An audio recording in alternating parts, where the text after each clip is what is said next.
foodarium was a wide room with a high ceiling and burnished walls. The children sat at 2 long tables. Dr. Fulk was at the head of one table and Henrik Targ at the head of the other, while Barnaby Krantz fussed around them and supervised the 4 row waiters who were bringing the soup. They were called Arthur, which Mr. Krantz didn't seem to realise for a while, calling out Arthur whenever he wanted to talk to one of them, and inevitably all 4 of them would stop and turn around. One of the children, whose name was Arthur Gelbandian, kept turning around as well. "Arthur," muttered the boy next to Will, glancing at Arthur Gelbandian. "What kind of a name is that for a leader? It's a waiter's name. I bet he won't last long." Will looked at the boy who had spoken. So did Davina and Stanley. He was a tall, thin boy with sandy-coloured hair and a brown mole on his cheek. "What?" demanded the boy. "What difference does his name make?" said Davina. "If Professor Gelmet brought him to the academy, he must be all right." "If Professor Gelmet brought him to the academy," mimicked the boy, wobbling his head. He sneered. "You don't think we're all going to succeed, do you?" "We've all been selected," said Will. "You heard the professor. There's a reason for each one of us to be here." "We've been selected to start," said the boy. "Doesn't mean everyone's got to finish. Didn't you notice? Gelmet didn't tell us what tests we'd have to pass, did he?" He gazed at Will and Davina and smirked at the expressions on their faces. "You won't last long if you don't start thinking a bit smarter. Gelmet will sort out the leaders from the followers soon enough. Just you watch. It's obvious. Anyone with brains could work it out." The boy took a spoonful of his soup. His Adam's apple bobbled up and down as he swallowed. "What's your name?" asked Davina.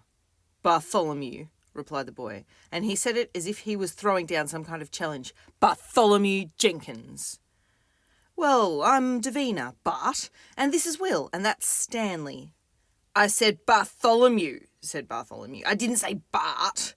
Davina rolled her eyes. "We're not going to say Bartholomew every time we say hello, are we? Bartholomew," she intoned like a slow drum beat. Davina laughed. "It'll take forever." But Bartholomew Jenkins didn't think it was funny. "I said Bartholomew." "What was that, Bart?" said Davina. "I didn't hear you." "I said Bartholomew."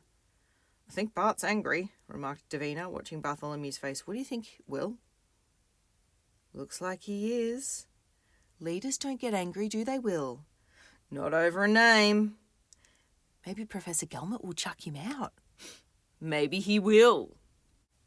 "And all because of his name, just because he was named after Bart Simpson."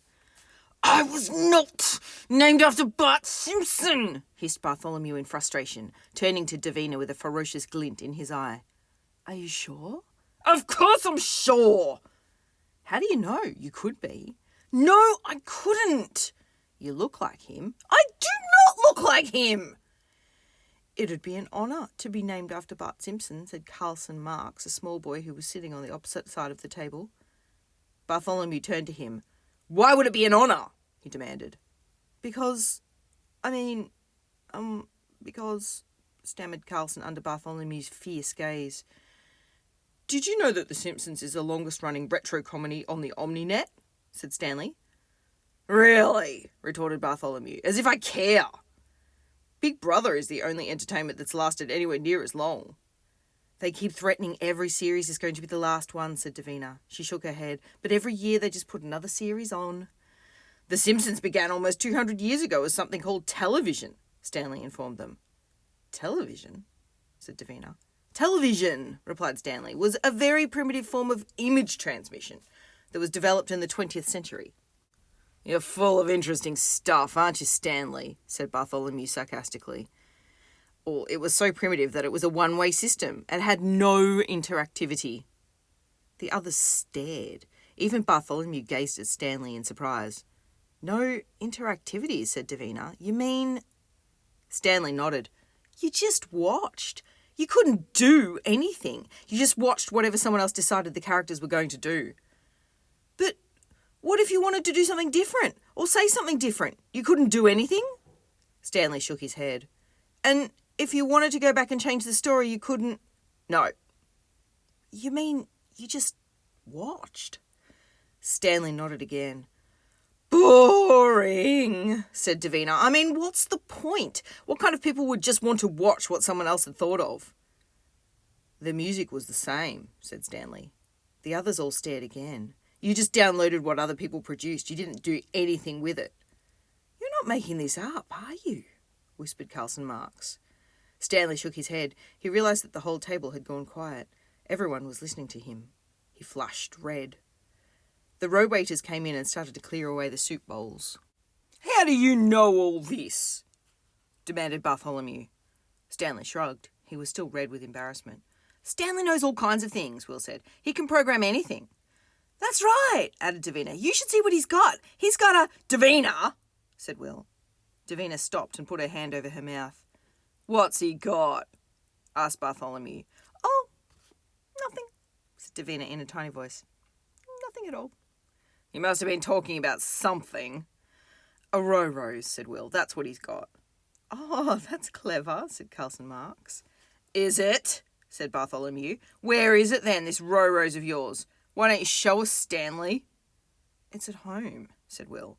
That's right, said Davina. It's at home. He's got a row-rose at home. He hasn't got anything here. Nothing at all.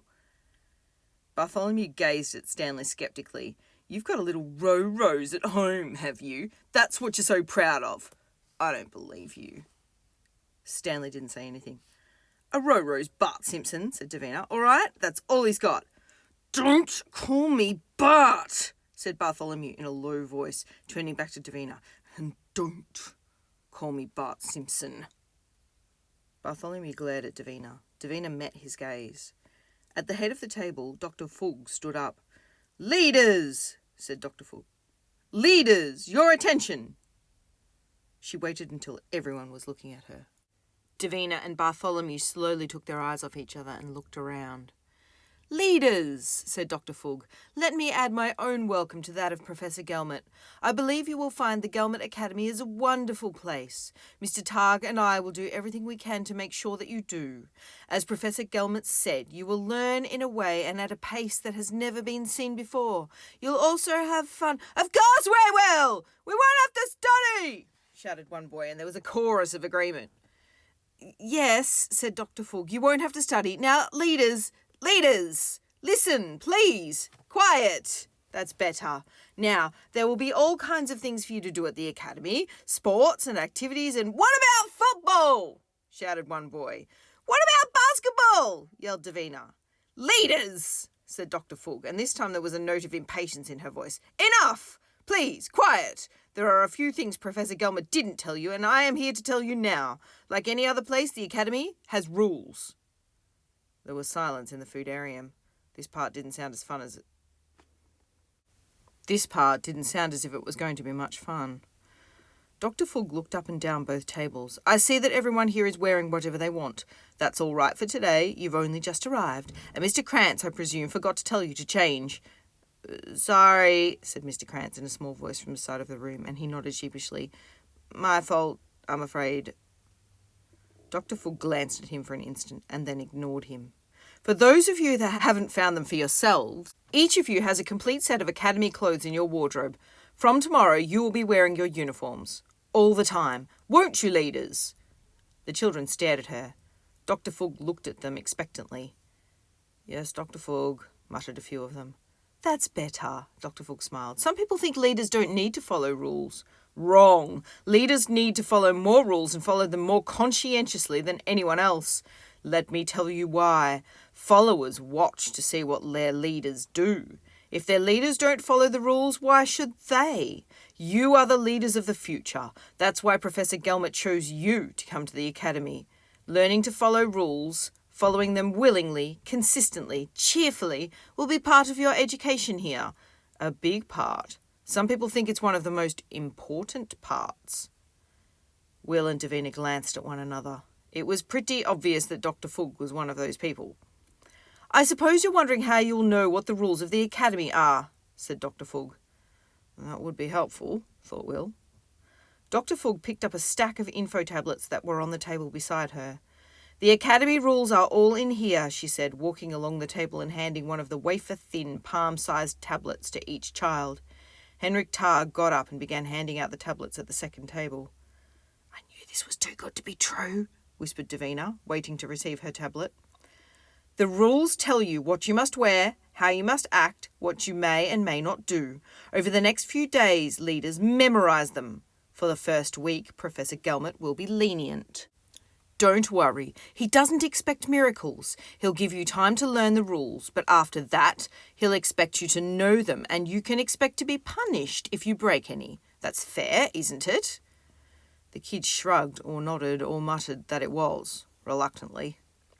Now, leaders, said Dr. Fogg. The rules are perfectly sensible, perfectly fair. There's nothing unreasonable about them. And remember what Professor Gelmet said. In return for the education he's going to give you, all he asks is that you do what he says. Dr. Fogg handed out the last of the tablets and went back to her place at the head of the table. So welcome again, children. May your time at the Academy be fruitful and happy. There was silence as Dr. Fogg sat down. Some of the children examined their info tablets. The screen filled with words at the touch of a finger. I bet you're happy now, aren't you, Bart Simpson? Whispered Davina. Bartholomew Jenkins curled his lip in disdain. What do you expect? This is a place for leaders. Who said it was meant to be easy? If you want to be a follower, go somewhere else. Suddenly, Barnaby Krantz clapped his hands. Children, he said enthusiastically. Leaders, hissed Henrik Targ. Leaders, cried Mr. Krantz. Why so glum? Because of a few simple rules? Tush! Tush and tittle! Now, guess what I've got for you? For your first day, a special meal. Mrs. Beeton has made a lovely, juicy... Will winced. He knew what was coming next. Roast beef! And eggplant curry for the vegetarians. Great, groaned Will, and he shook his head in disbelief. The roast beef was good. Better than the roast beef of Mrs. Beeton at Will's house, that was for sure. The foodarium filled with the sounds of eating. The mood grew cheerful again. Soon the children were talking once more, finding out where each other had come from, what their interests were, what sports they played. But one topic interested them more than any other, and eventually it drowned out everything else. How, they all wanted to know, were they going to learn without working? Without a single hour's study? Isn't that what Professor Gelmet had said? How was it possible? He must have some kind of method, said Davina, some special technique. What kind of technique? Asked Will. What kind of technique could make us learn 5 times better? 125 times better, Stanley corrected him. 5 times faster, with 5 times better memory and 5 times more effective application. That's what Professor Gelmet said. 5 times 5 times 5, Will. Maybe he's got a magic potion, whispered Carlson. That'd be fun, said Davina. Maybe we'll just sit there, said Bartholomew Jenkins sarcastically, and he'll fly around on a broomstick and all the knowledge will just seep into our heads. Do you think so? Said Carlson, his eyes wide. No, I don't think so, retorted Bartholomew Jenkins with a withering glance. Only an idiot would believe something like that. Oh, said Carlson, and he went very red. Suddenly someone at the other table stood up. She was a tall girl with ginger hair and freckles. Dr. Fogg, said the girl loudly, I have a question. Everyone looked around. What is it, Ermengild? Asked Dr. Fogg.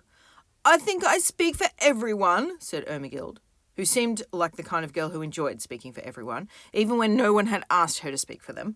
When I say that we are all wondering what Professor Gelmet meant when he said that we wouldn't have to do any work at all, and yet we would learn 5 times the normal rate. Can you explain this to us? Yes, replied Dr. Fogg, I can. Ermengild waited. There was silence in the foodarium. I mean, will you explain it to us? Asked Ermengild eventually. No, said Dr. Fogg. Professor Gelmet said that you would understand what he means tomorrow. In future, I suggest you listen more carefully. When the professor says something, he always means it. Ermengild stared. You'll learn, said Dr. Fogg. Ermengild stood for a moment longer. Some of the kids snickered at her. Do you want to hear something funny? Murmured Stanley, gazing into his info tablet. Funnier than that? Asked Davina. Then what? Said Stanley, and he looked up, not having heard a word of the exchange between Dr. Fogg and Ermengild, or even been aware that it was happening. Go on, said Davina. Well, I've been looking through the rules and all the punishments, and, well, Most of the punishments seem to be that you're not allowed to go to learning sessions. That's not funny, said Davina. That's weird. Are you sure you haven't made a mistake? Davina pressed the display of her info tablet. So did Will. So did Bartholomew Jenkins. They scrolled through the rules. But it wasn't a mistake. Be late for breakfast and you got a warning. Late again, a second warning. Late 3 times and you were kept out of learning sessions for a day. Davina laughed. Great! Do whatever you want and get out of class. No, said Will. Stanley's right.